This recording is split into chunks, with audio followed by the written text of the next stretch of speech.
जय श्री कृष्ण।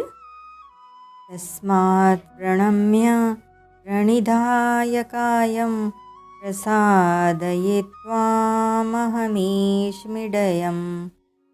पितेव पुत्रस्य सखेव सख्युः प्रियः प्रियायार्हसि देव सोढुम्।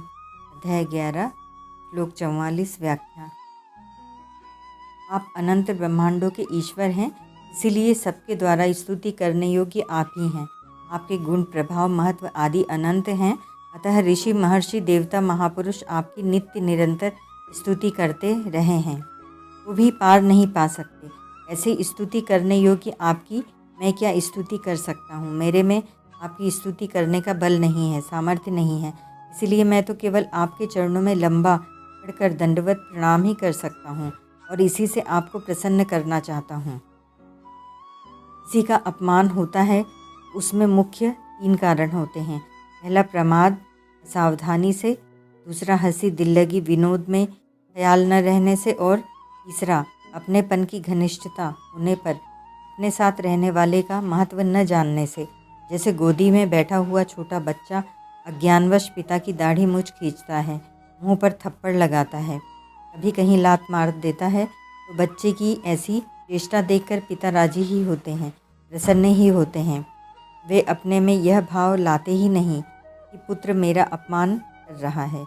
मित्र मित्र के साथ चलते फिरते, उठते बैठते आदि समय चाहे जैसा व्यवहार करता है, चाहे जैसा बोल देता है। जैसे तुम बड़े सत्य बोलते हो जी, तुम तो बड़े सत्यप्रिय प्रतिज्ञ हो, अब तो तुम बड़े आदमी हो गए हो, तुम तो खूब अभिमान करने लग गए हो, आज मानो तुम राजा ही बन गए हो आदि। पर इसका मित्र उसकी इन बातों का ख्याल नहीं करता।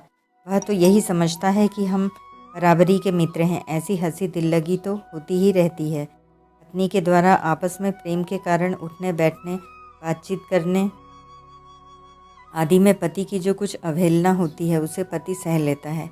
जैसे पति नीचे बैठा है तो वह ऊंचे आसन पर बैठ जाती है। कभी किसी बात को लेकर अवहेलना भी कर देती है, पर पति उसे स्वाभाविक ही सह लेता है। अर्जुन कहते हैं कि जैसे पिता पुत्र के, मित्र मित्र के और पति पत्नी के अपमान को सह लेता है, अर्थात क्षमा कर देता है, ऐसे ही हे भगवान आप मेरे अपमान को सहने में समर्थ हैं, अर्थात इसके लिए मैं आपसे क्षमा मांगता हूँ।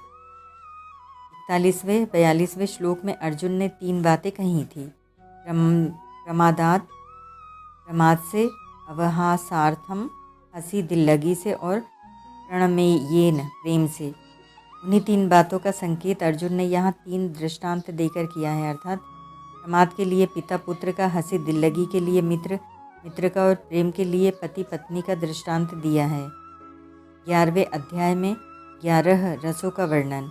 11वें अध्याय में 11 रसों का वर्णन इस प्रकार हुआ है।